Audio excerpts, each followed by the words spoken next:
ما اونجا بود. بعد اینور اونور باز یه سری آهنگای مثلا پاپ و باز مثلا الکترونیک و این چیزا مثلا میشنیدیم که حالا وسطش یه رپ کنی هم بود، رپ میکرد مثلا، اونم ما خیلی با اون تیکش حال میکردیم ولی نمیدونستیم چیه کماکان. تا اینکه بعدها تو این ویدیوهای رپ تو شبکه‌های ماهواره‌ای فهمیدیم که به این رپه. بله اون از اون که گلانسا چجوری آشنا شدیم و اینو دیگه تمام شد دیگه. جنگل آسفالت اومد بیرون و دیگه بسلام. خب تو تا اونجا که من یادمه اول که شروع کردی رپ کردن انگلیسی رپ میکردی، بعد موقع کیا بودن اصلا، چه جوری بود، چی شد که اصلا شروع کردی به فارسی رپ کردن؟ اون مثلا از نظر تاریخی زمانی، حالا تو منو اگه اشتباه میگم تصحیح کن، فکر کنم آخرای دهه 70 و اوایل 80 که مثلا شروع میکنی به رپ کردن. حالا آهنگا پخش نشده، بیشتر بغل پخش میشه بین دوستات، رو اینترنت هنوز نیومده. اون موقع یادت کیا بودن؟ چجوری بود اصلا فضای رپ، اگر اصلا فضایی بوده؟ این چیز بود دیگه، رپ بازا این ور اونور پاتوق میکردن، جمع میشدن همینجوری. یعنی کسایی بودیم که خیلی با رپ حال میکردیم و اینا. بعد اون موقع همون رپ فارسی اصلا وجود نداشت، رپ فارسی وجود نداشت و وقتی هم که مثلا کل میکردیم با هم دیگه، مثلا کلکلا باز انگلیسی بود و حتی انگلیسی هم نبود، صرفا مثلا یه سری بلغور میکردیم الکی، مثلا یه چیزی شنیده بودیم ما میگفتیم مثلا در این حد بود. بعد چیز شد دیگه. آره یعنی اینجوری بود جمع تا اینکه بعد اونی هم که من شروع کردم مثلا زده همینجوری کلکل بود، مثلا نوجوانی کلکل اینه که مثلا کی بیشتر اون یکی مثلا رپ بازه چه بگم. بعد یه سرمون دیگه باز گرفتیم که ما دیگه اونقدر رپ بازیم که اصلا ما خودمون رپ میکنیم. که آره شروع کردم همینجوری دست پا شکسته مثلا چیزی در می آوردیم و اینا. بعد چیز شد، بعد دقیقا نمیدونم چی شد که به ذهنم رسید که چرا فارسی نه، میدونی چی میگم. ولی یه جایی من فاز گرفتم که فارسی بکنیم. بعد چیزم بود که خیلی هم مخالفت شد باش، یعنی به همه ربازه میگفتیم مثلا میگفتم او را اصلا فارسی اصلا ربط نمیخوره، اصلا نمیشه، چی میگی فیلان و این اصلا. آره ولی چیزش خیلی جالب بود که همون وقتی فارسی رپ میکردیم مثلا همه پشماشو میریخت، یه چیز خیلی عجیبی بود، یه چیز خیلی عجیبی بود و خیلی هم جذاب بود. یعنی واسه خود رپ بازم حتی اونایی که مثلا نظر مخالفت میکنن بازم واسه شون چیز جالبی بود. ولی داره اون اوائل چیز بود چیزایی بازه آهنگار میگه من بودم، یاشار بود، شایان بود که یاشار شایان هم اوائل دیگه گذاشتن کنار. بعد دیگه بعد اون، یعنی بعد اون دوره باشم اوائل هم که اصلا تو نوار کاست ضبط میکردم، اولین باری که ضبط استودیو کردی یادت کی بود و چه آهنگی بود؟ اولین باری که ضبط استودیو کردم اسم آهنگ اینجا این 021 بود. کجا رفتید ولی یادم نی زمانش یادم نی، ولی اولین باری بود که رپ فارسی جان اتفاقه با یه نفر دیگه توش رپ میکنم، اون انگلیسی میاد من فارسی میاد. اولین باری بود که تو استودیو ضبط میشد.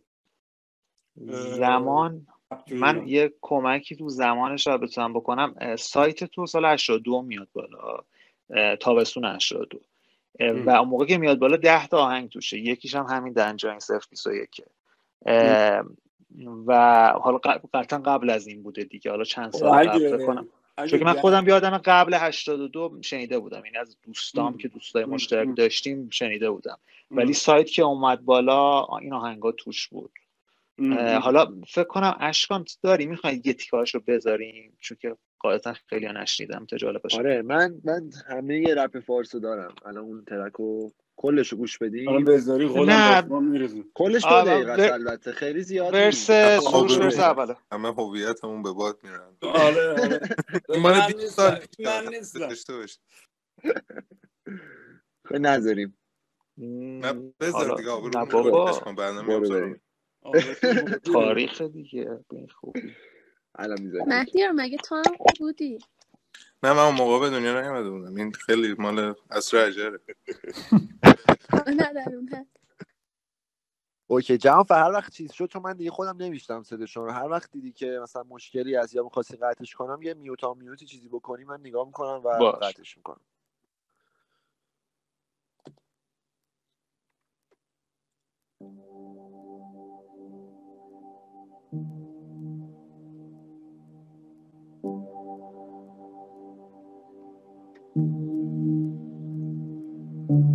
از این به بعد پس که یا تو این کوچه قبل از اینکه بکشه ماشه میکشه کمر تا میشه قلب پارشه خوشم براش مثل خوردن آشه باشه وقتی که دیگه ندونه که چطوری میتونه فراری بکنه میندازه جنازتو توی چاه تا نرسه دیگه نور ما. انا للا راجعون این سرنوشت جوونایی مثل تو ترون. انا للا راجعون این سرنوشت جوونایی مثل تو ترون. خب دیگه حالا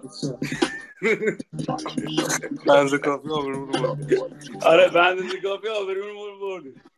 با مال 20 سال پیشه. با من خیلی با این خاطره دارم، واقعا من با این خاطره دارم.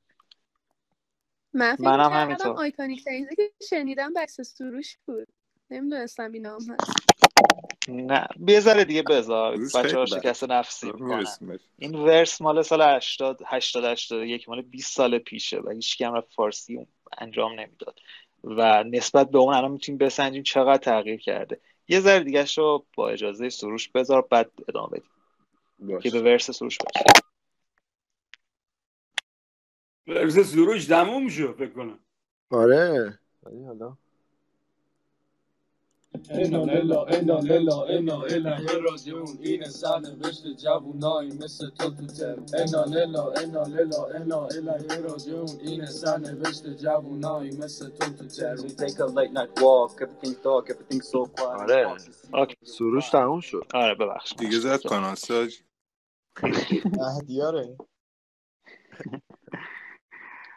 بعد خب میشه سال 82. به نظرم سال 82 خیلی مهمه حالا در موقع صحبت کنیم، به خاطر اینکه هم به سایت تو میاد و قبل از اون هیچی رو اینترنت نیست، هم تو همون شهریور 82 که سایت تو اومده بالا سایت دیو میاد که خب اونم خیلی مهم بود واسه اون موقع که من یادم، حالا تو بهتر میدونی. و از اون موقع دیگه شروع میشه این بازی، یعنی یک سری آدم ها شروع میکنن رپ فارسی کردن، با هم حالا دوستی میکنن، با هم دشمنی میکنن، با هم فیت میدن و میتینگ ها شروع میشه و از اون زمانه که یه دفعه یه سرعت باور نکردنی میره جلو.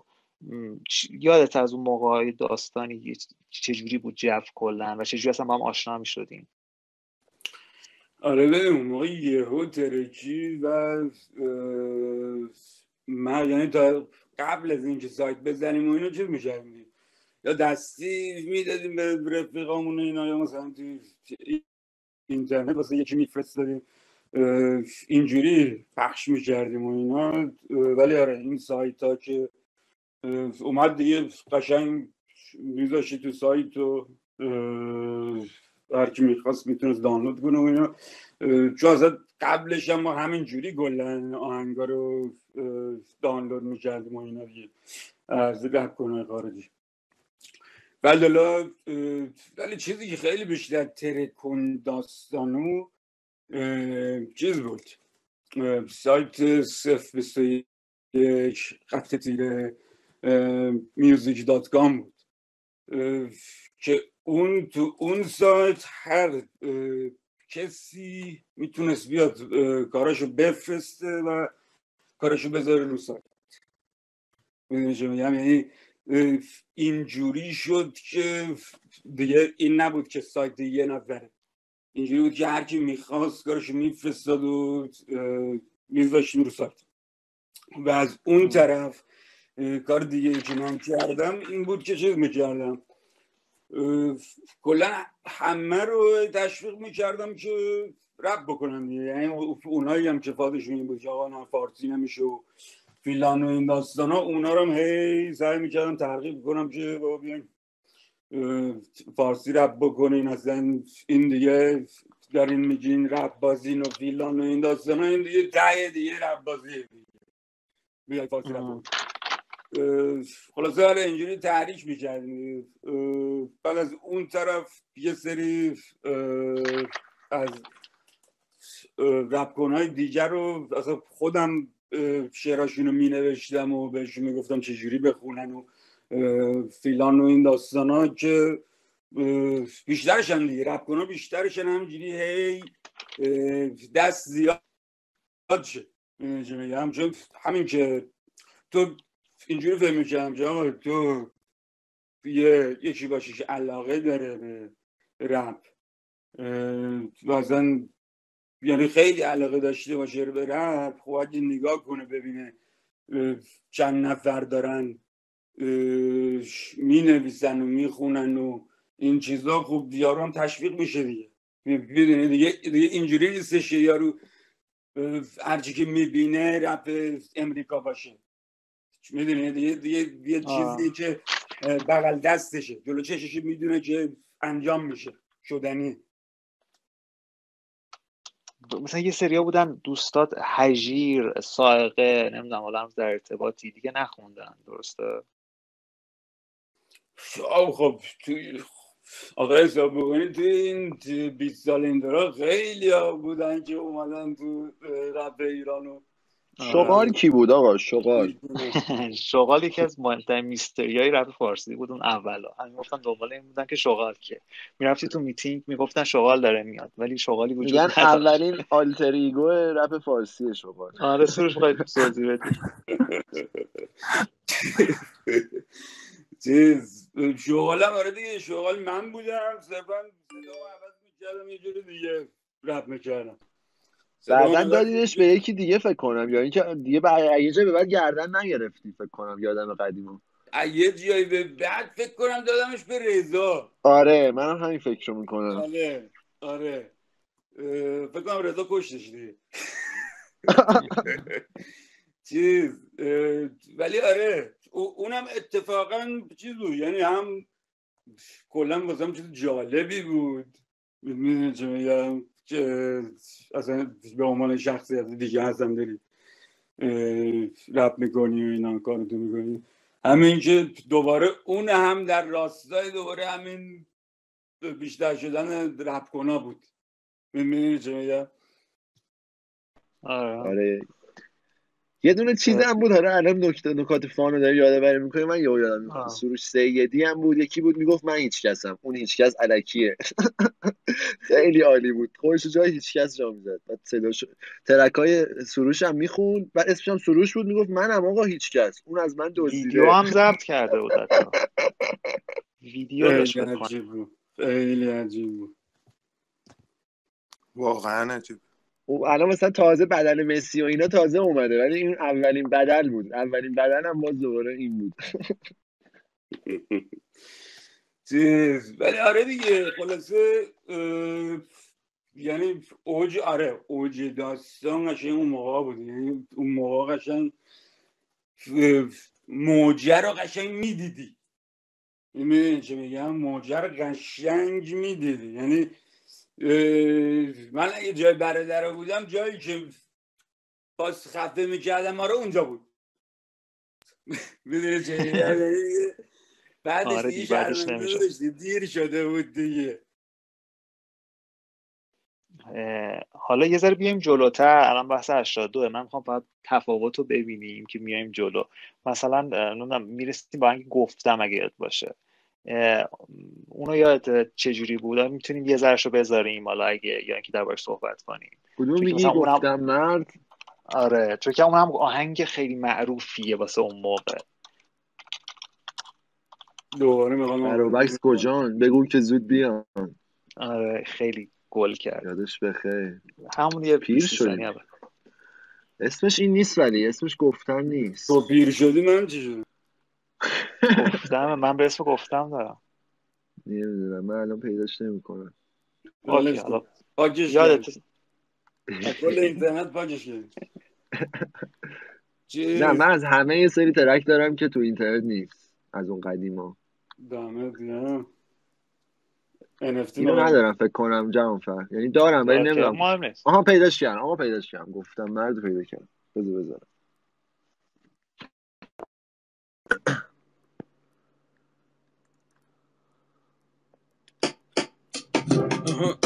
درود به رفیقم بهراد.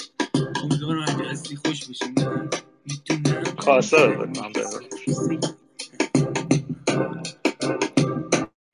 گفتم مرد برو بسو جان بگو که زود بیان. گفتم مرد برو بسو جان بگو که زود بیان. گفتم مرد بگو برو بسو تر بیا. اونایی که حرفمو گوش میدن کیان؟ صدای ضبط تو بلند گوجو دوست دارم الان صدامو تمام دنیا بشنوه. بذار با فریاد من نه تنها شیشه ها بلکه آسمون آبی هم حتی بشکنه. به هم میگم مرد خشم نشانه بیمانیست. میخوام بدونم چه فرقی داره وقتی فریاد میزنم اما کسی اطراف نیست. آیا نزدم و هیچ راجع برم چیزی نمیدونم راجع بزرگ خب چیزی یادت از این آهنگ کلن یا بریم بعدن بریم جلو؟ اینم چیز بود دیگه. اینم فاز این بود بیشتر که همون از اون طرف کماکان یه سری مخاطبای رپ بودن که کلا هنوز کماکان فازشون چیز بود، فازشون رپ امریکا بود و اینا کلا میگفتن فارسی مارسی تعطیل و این داستان ها. یه جورایی جواب به اونا بود و جواب به کسایی که فازهای یه هنری داشتن و مثلا تو استودیو اینا میدیدیم مثلا میومدن میگفتن این چی از رپ موسیقی نیستش و فیلان و این داستان ها که دماغ فیل افتادن و اینا دیگه. خلاصه این مثلا چیز بود دیگه. یه پرداخته شده و مثلا به این دو گروه دیگه. ولی آره چیز حالا واسه الان خیلی موزهکه و اینا. یعنی اصلا آدم الان گوش میکنه میگه و اینا چیه فیلان و اینا. ولی آره دیگه مثلا زمان خودشون چیز بوده دیگه. زمان خودشون مثلا چیزای پشمیزونی بوده ولی خب الان گوش میکنی خیلی موزهکه چیز. ولی آره اینجوری بود داستان. نه مضحک کجا به این خوبی. بعد میایم میذاره جلوتر مثلا اول آهنگی که خیلی فکر کنم حالا بکست کجاست که اونم ترکوند ولی حالا بیایم جلوتر میرسیم به تریپ ما که خب خیلی آهنگ مهمیه. فکر کنم اول آهنگی که خودتون ساختین و توش ساز ستار داره، ساز سنتی داره. داستانو یادته چی شد؟ نه. البته این اولین کاری نیستش که توش ساز ایرانی آوردیم. قبلش چیز بود یا آهنگ داشتم به اسم توهم بعد توی اون همینجوری توی استودیو که بودم دیدم یکی یه نمیدونم تار بود یا ستا خلاصه ساز دستش و گفتم میتونی بری تو استودیو یه چند همینجوری واسه خود بزنی هر چی شغل کردی و اینا که ما بذاریم روحان. گفت باشو ضبط کردیم و یه سری جاهاشو که فکر میکردیم بیشتر میخوره گذاشتیم روش. میدونی چه میگم؟ ولی مثلا جفتش موجوده اگه خواستین پلی کنم. نه دیگه آهنگارو نذاریم دیگه خیلی چیز میشه. هم آبرو میره همین که خیلی طولانی میشه. ولی خوبه یه ذره مردم شاد میشن و از این خشکی در میاد. منظورت من خوشی نه خودت خسته میشی، من واسه خودت میگم. دمت دیگه. خب بذار کدوم میخوای بذاری؟ حالا چجوری میخوای آبرومون رو ببری؟ توهم یا تریپ ما؟ نه بذار تریپ ما رو میخوای بذار. تریپ ما رو بذار که بعدش توضیحش بدم. برو نه دیگه اون دیگه خوبه، آبرومون رو نبر. آره واقعا خوبه.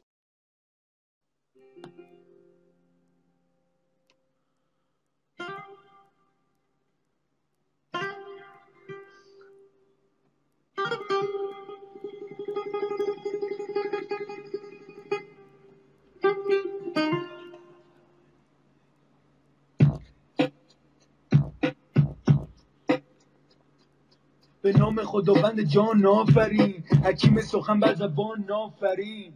خیابونا با ما آشنا، قدمامون رو شمودگاره، کی نفس بکشه یا چه نه رسم روزگاره. بچه ها تو خیابونن نمازی یا توش نمیمونن، چون که میدونن زندگی خیابونی چه خطر داره.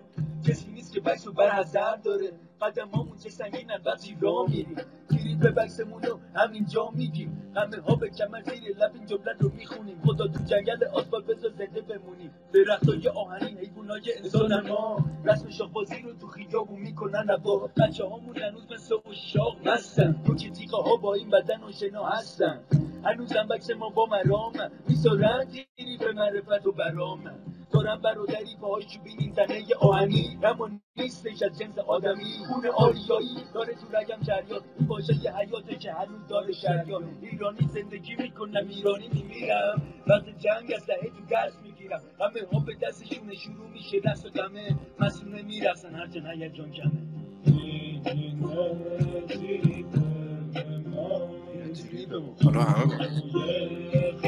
حالا آره فکرم اوکی. عجب کارسی داره، خدای کارسش خاطر انگیزه. آره واقعا.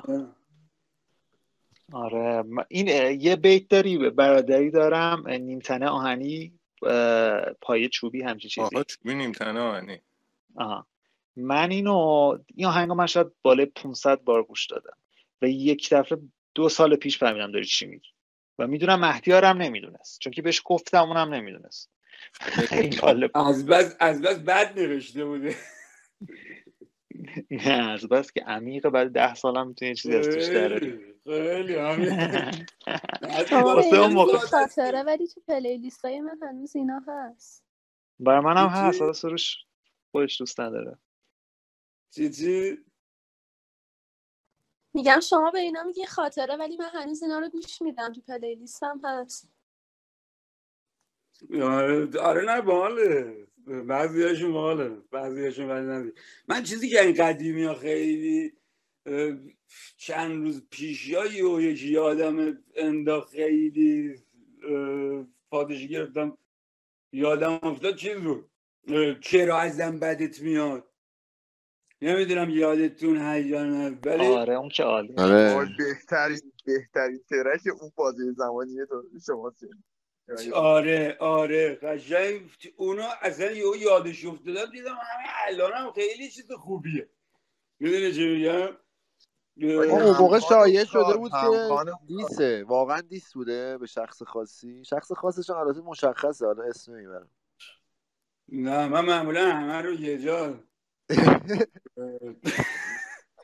خجالتشون در میام، چون یه نفر باشه دیگه خیلی تمرکز میره رو اون یه نفر.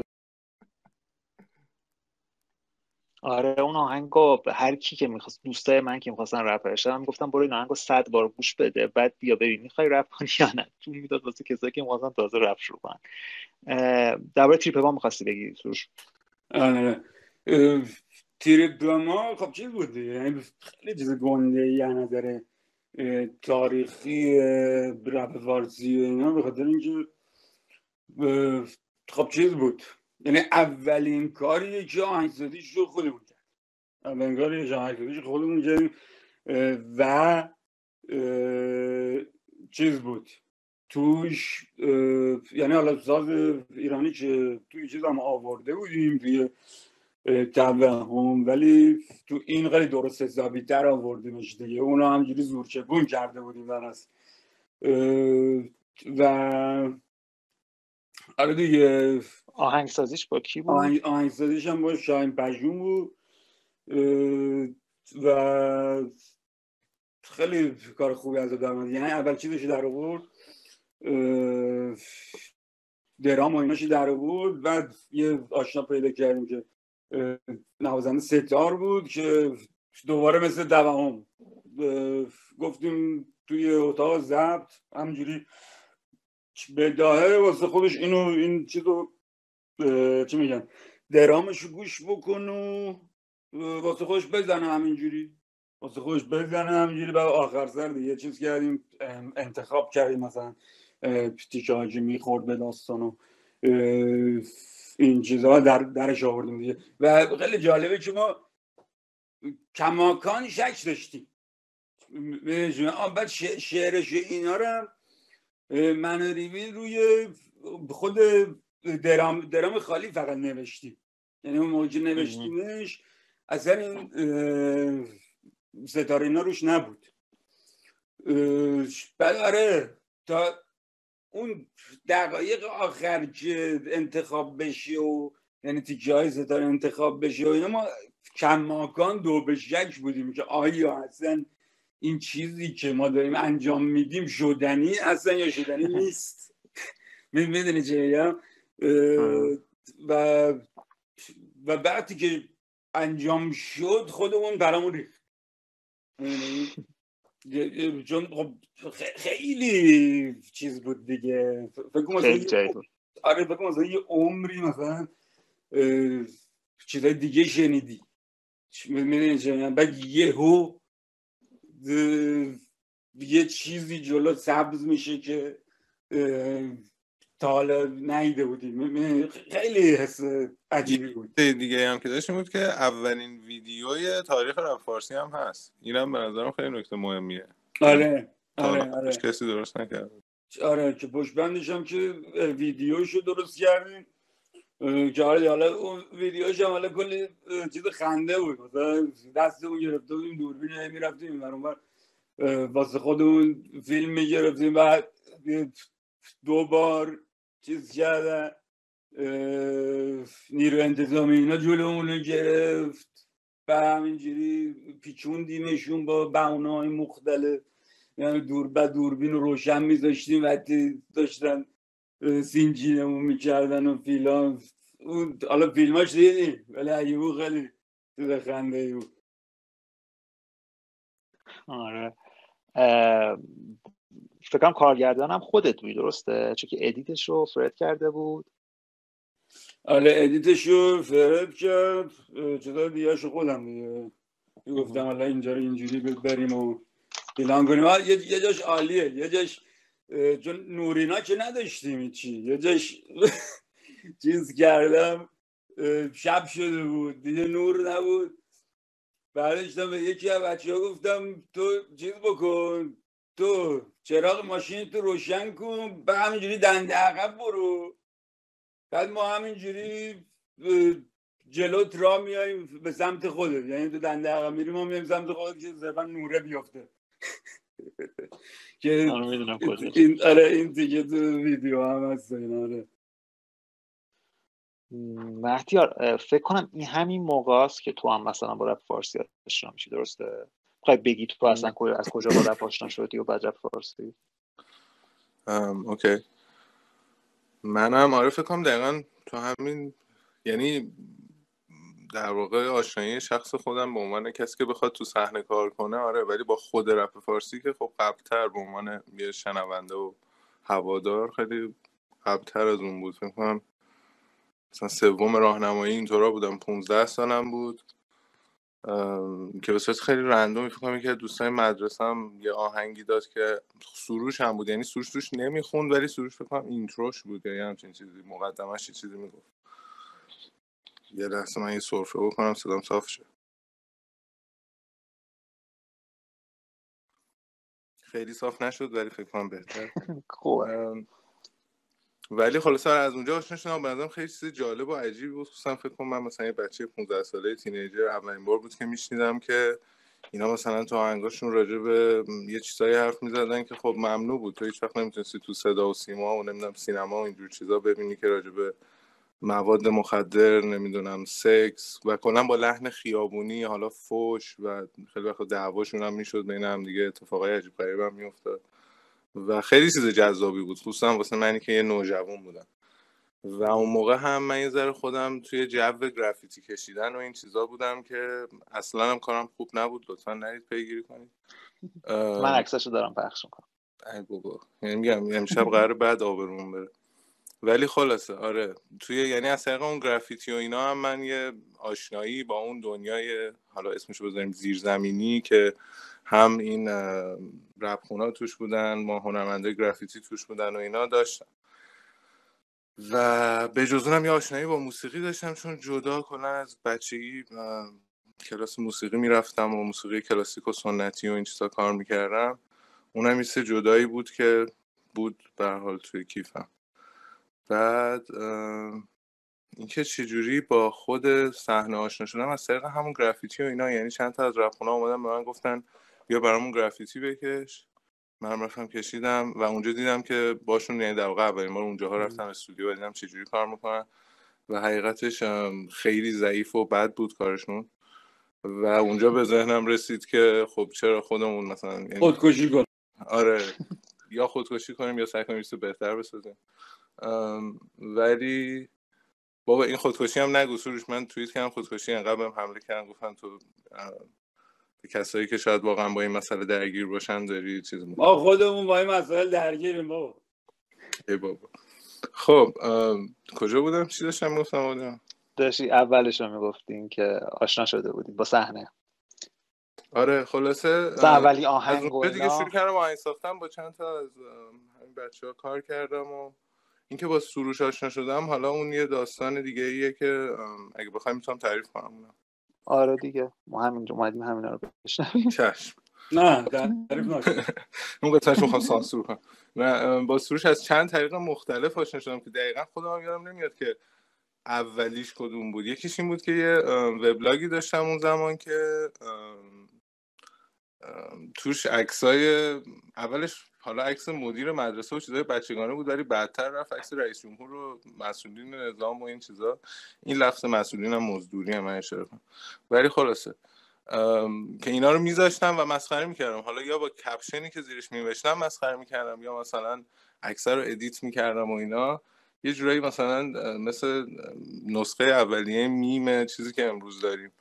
و سروش اون وبلاگ که حالا من نمیدونم سروش چه جوری رسیده بود به اون وبلاگ، خودش شاید باید توضیح بده، ولی اونجا بود و میخندید، همین خنده‌های معروفی که الان داره تو توییتر می‌نویسه ها ها ها ها، اونجا هم مینوشت.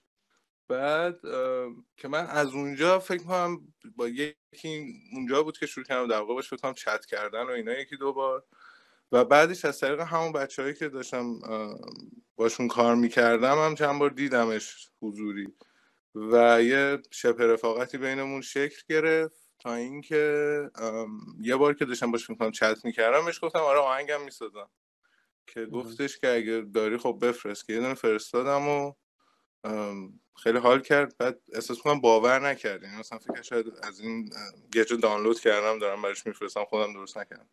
گفت بازم داری و اینا، گفتم آره. بعد یه 4-5 تا دیگه براش فرستادم که دیگه فکر می‌کنم باور کرد.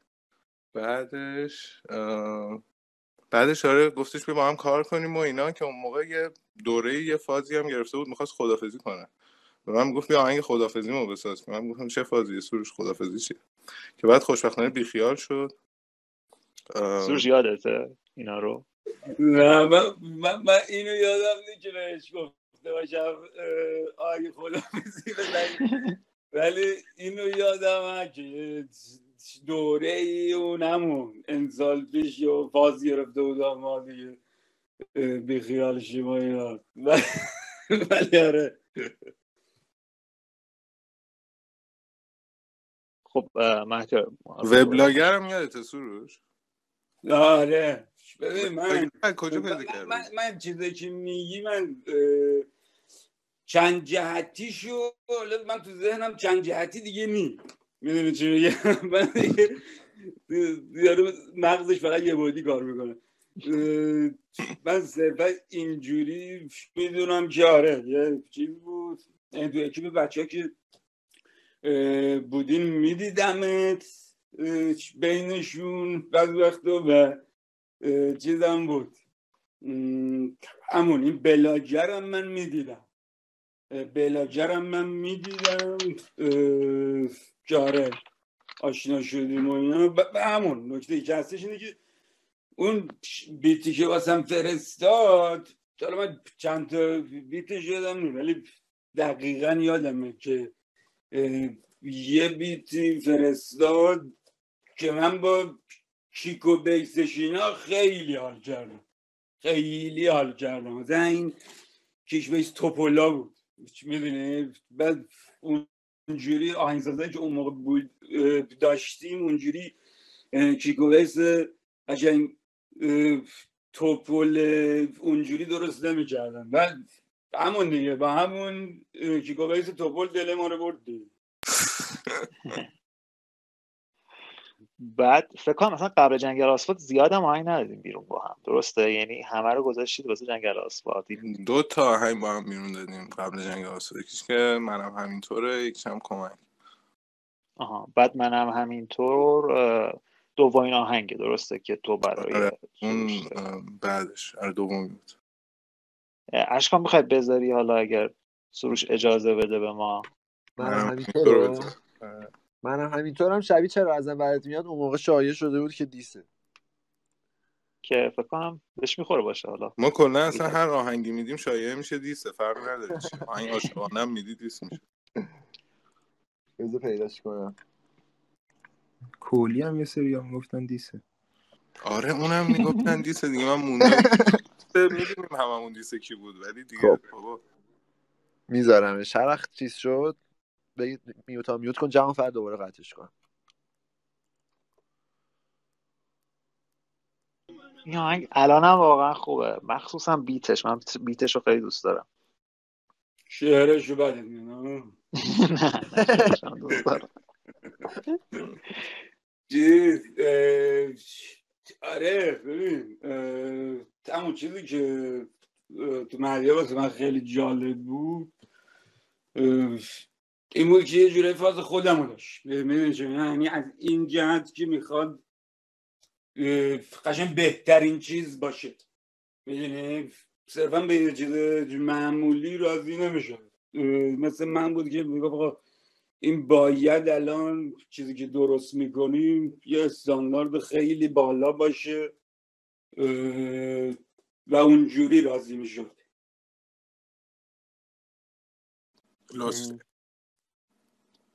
بچه دیگه هم حالا بحثی بود بگید، نمیخوایم مثل مصاحبه باشه، مصاحبه نیست، گفتگو. حالا هر چی یادشه یا دوست داشت اضافه کنه لطفا اضافه کنه. نیما آقای بهروز ما واسه چی پس به شما گفتیم؟ بهروز که زل زده به پنجرهش.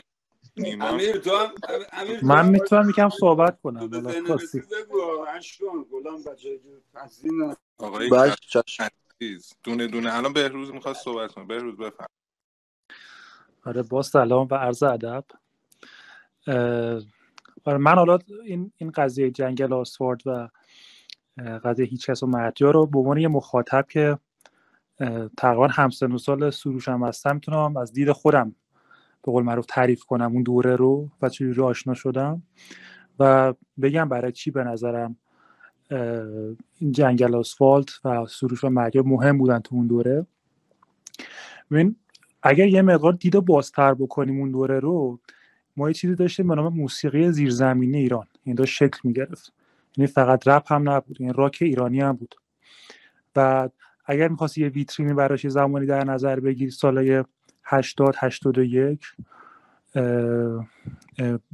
میتونی مثلا مسابقات تهران اونیو رو مثال بزنی، یعنی در واقع گل سرسبد جریان زیرزمینی ایران بود. و این مسابقات تهران اونیو که 4 سال فکر میکنم برگزار شد، یه جایی بود که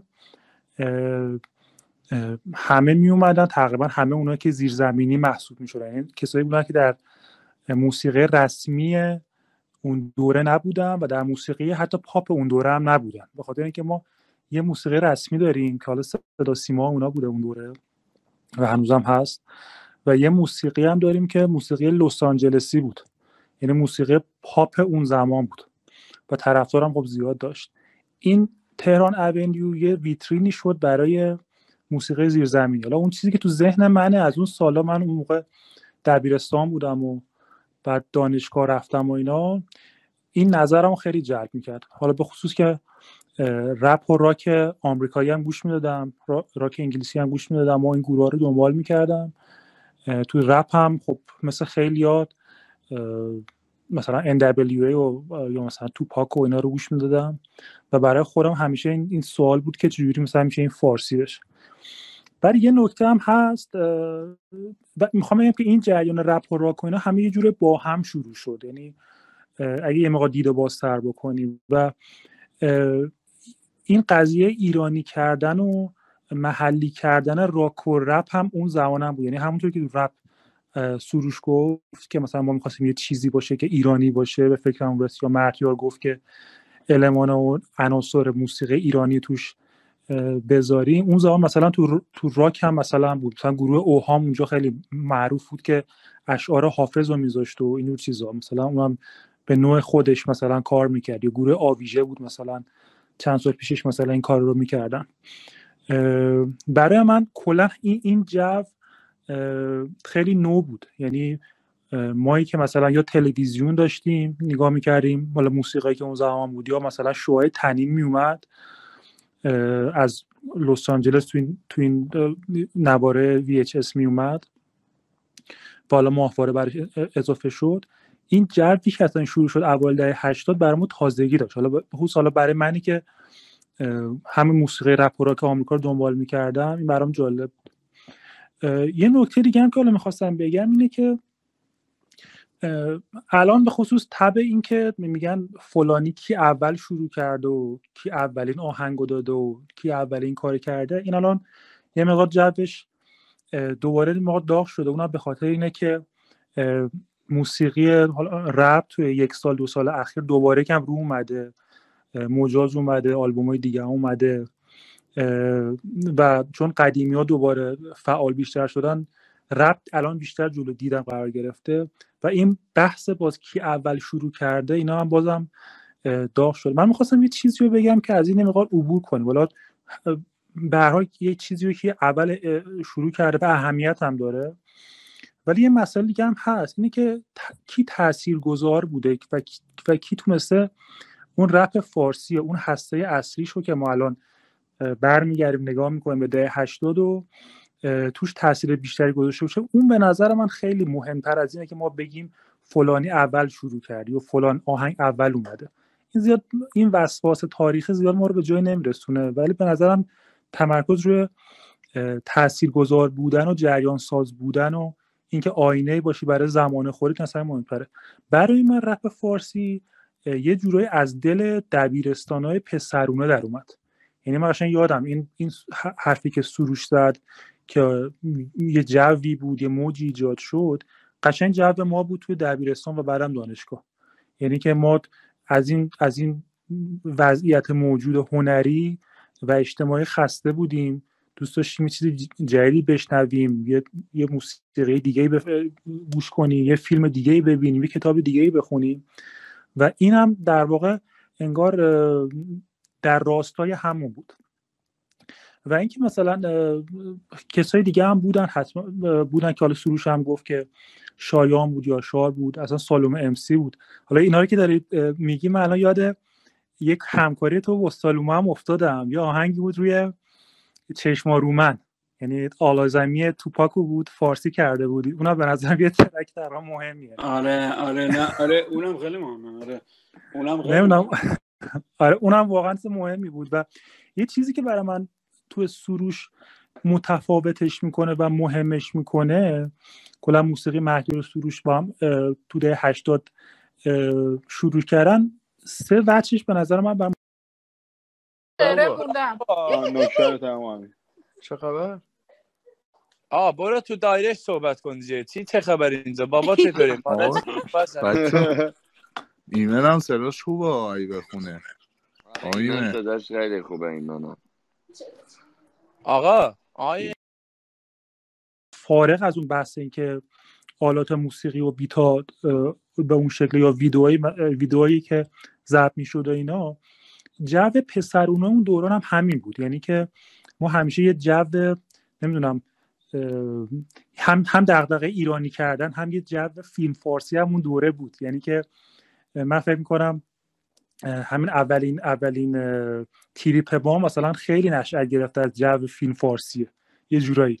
و این اون زمان تو بچه دبیرستانی و پسرای مثلا دبیرستانی دانشگاهی بود جوش و طرفدار هم داشت. و این با اون زمونه خودش ارتباط برقرار کرد. به اضافه اون به هر حال در اون مایه اجتماعی اعتراضی به وضع موجود، یعنی همه اونها، یعنی اون موضوعی که انتخاب شده بود و در واقع دغدغه و بیان دغدغه‌های ذهنی رپر بود، حرف خیلی ها بود. به خاطر اینکه اون دوره خب میگم کسای دیگه هم بودن، ولی حالا ممکن بود مثلا در حاشیه باشن یا کاری که میکنن یه مقدار نیشتر باشه یا میگم در واقع موضوع دیگه باشه. بر همین نیومد توی جو اصلی رپ فارسی. و نکته سوم اینه که سروش به نظر من یه ویژگی که داره، ویژگی اجتماع ساختن داره. یعنی که یه پشتکار به مرامی داره که آدما رو دور هم جمع میکنه. این خیلی مهمه، چون بعضی از رپرها اینو نداشتن و خب بیشتر در انزوا و تکی کار میکردن. این به این معنا نبود کارشون بی اهمیت بود، کم اهمیت بود، ولی چون قدرت بسیج و قدرت به قول معروف جمع کردن آرتیستای دیگه رو دور هم نداشتن، اونقدر توی صحنه رپ فارسی دهه 80 نتونستن مهم بشن. سروش این ویژگی رو داشت. یعنی که شما نگاه کنین بحث صرف 21، این آرتیستایی که اومدن، مثلا رضا اومد، خیلی از آرتیستای دیگه، بهرام اومد، مثلا همین سالوما اومد، سروش باش خوند، یا کسای دیگه که بعدن اومدن، همه یه جورایی انگار حول و حوش سروش گرفته بودن. و این قضیه رو باز از لحاظ جریان سازی رو مهم میکنه و جنگل آسفار دقیقاً حکم همین داره.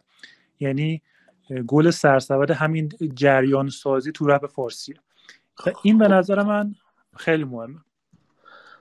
عشق است بهروز جان. الان من دیدم که یکی از بچه‌ها گفتش که قاف هم میخواد بیاد بالا، فقط با یوزر یکی دیگه از آره قاف هم بیارید بالا که دیگه اصلا الان میارمش بالا. علی هم دیگه تیم تکمیل شه.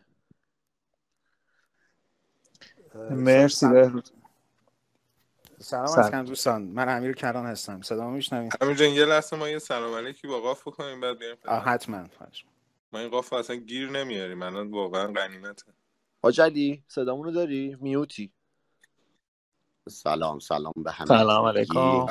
من پوست داشت شهرام بالا. سلام. در لباس عمو شهرام حاج علی اومده. لباس بدل میاد. آقا ما یه خورده گوش بدیم ببینیم بازی از چه قراره خدمت برسیم. پرچم دست خودتون. چی بهروز؟ آره چشما رو منو گفتی. حالا چیز جالبش اینه که سالومه اولین کسی بود که راجع به رپ می نوشت. یعنی چون ما اصلا تو این باغا نبودیم، اصلا میدونی چه میگم، ما اصلا تو این باغای نوشتن و خوندن و این چیزا نبودیم، ولی اون موقع اولین کسی بود سالومه که می نوشت راجبش و فکر کنم اصلا از این طریق باش آشنا شده. یعنی یه سری مطالبش رو تو بلاگ و ایناش خوندم و از اون طریق آشنا شدیم با هم. ولی آره این یادم اومد گفتم نکته جالبی بدونم. منم کلا یکی از اولین فکر کنم رپ خونایی که شنیدم قبل از اینکه اصلا خود مدت زیادی قبل از اینکه خودم بخوام کلا آهنگ بسازم سالومه بود و اون موقع میدم اونم واقعا خیلی فعال بود. حتی یادم میرفت کارهای بین‌المللی میکرد با یه پسر به اسم شیرعلی اگه اشتباه نکنم، آلمان رفته بود آلبوم درست کرده بود، یه سری کار کرده بود. اونم خیلی کارش جالب بود واقعا تو اون دوره. هنوزم هست، هنوزم فعال. درست. امیر شما می‌خواستی فکر کنم صحبت کنی. خواهش میکنم. اول سلام میکنم خدمت همه. خیلی خوشحالم که تو این جمع هستم. اصلا سلام میکنم به مهدیار و سروش عزیز، مدت ها بود هم کلام نشده بودیم. ممنون از این فرصت. فکر کنم به دنبال روی از روش بهروز جان منم بگم که چجوری کانکت شدم به رپ فارسی، چون فکر میکنم که رابطه من با رپ فارسی ذره متفاوت بود با شما دوستان، برای اینکه من از شما بزرگتر بودم. فکر کنم یه چند ماهی قبل از اینی که آلبوم جنگل آسفالت در بیاد، فکر کنم سال 2007 یا 2008 بود، من اون موقع یک معلم آلبوم 2006 ببخشید. بله 2005 بود. شاید داره دقیقاً یه 2-3 ماهی فکر کنم قبل از این بود که آلبوم در بیاد. من یه معلم زبان انگلیسی بودم تو تهران. اون موقع فکر کنم 29 سالم 30 سالم بود و اصلا هم علاقه به رپ یا هیپ هاپ نداشتم و اطلاعی هم نداشتم. چیزی که برای من خیلی جالب بود این بود، من بیشتر به بزرگسالان درس زبان میدادم، مثلا پزشکا یا بیزینسمن‌ها، حتی توی سفارت ایتالیا هم درس میدادم، تو مدرسه ایتالیایی‌ها، ولی یه تعداد کمتری از شاگردای من بچه‌های نوجوان بودن.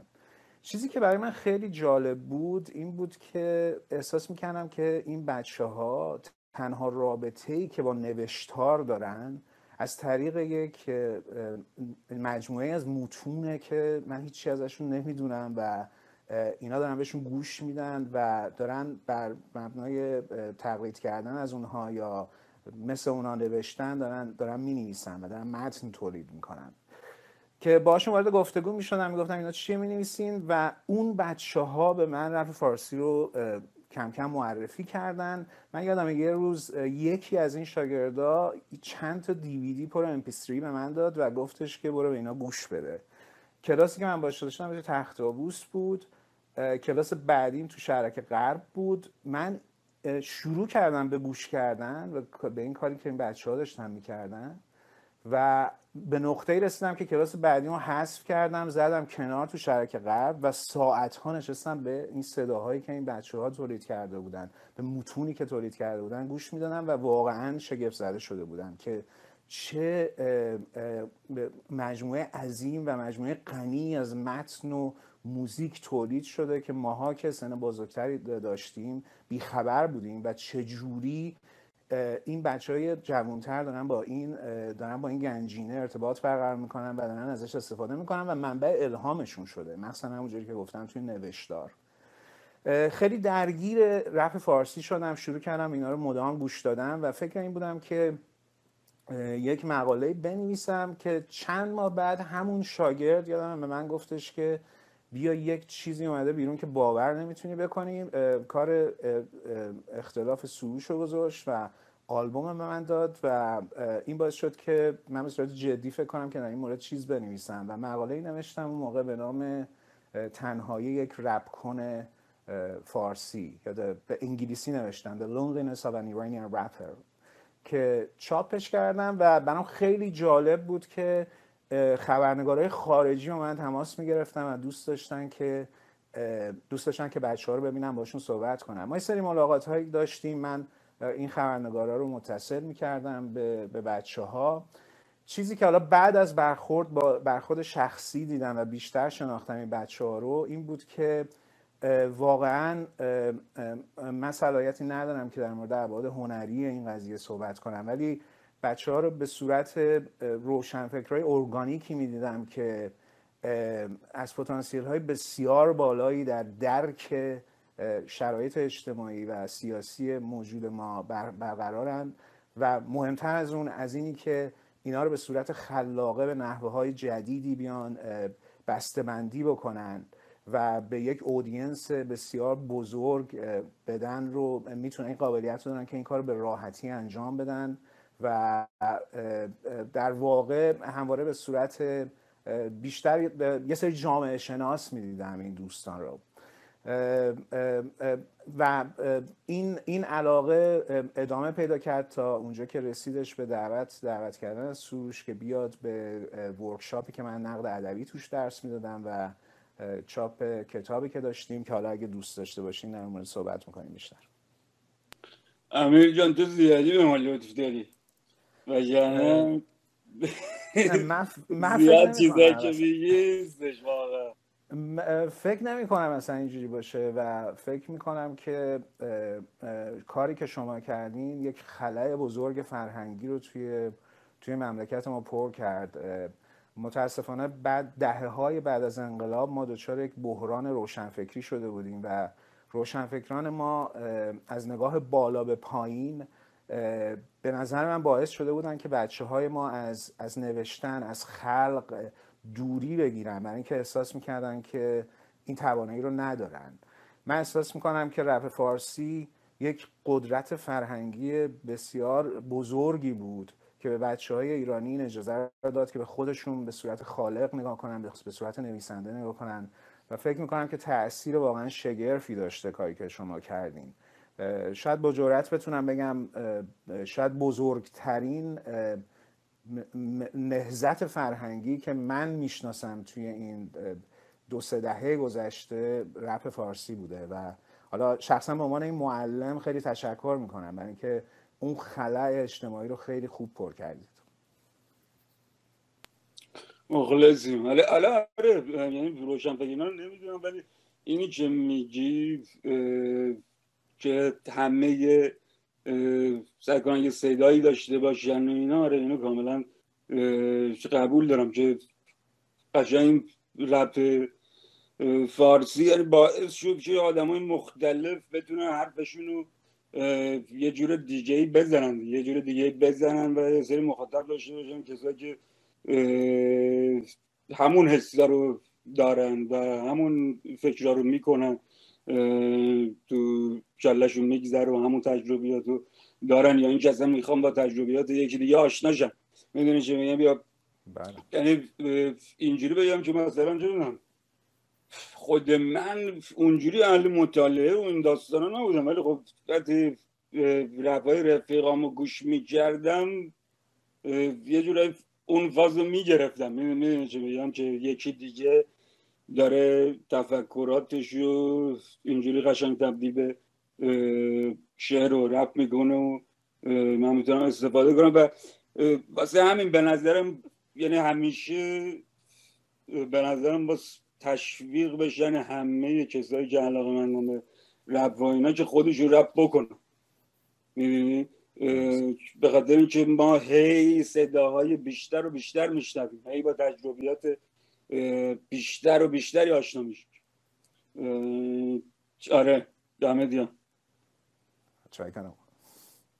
خب من یه توضیح بلندی در مورد من نیما بچه‌ها سلام صدات کم نیما بیا صدام کم همچنان خوبه قبلش بده خوبه باش.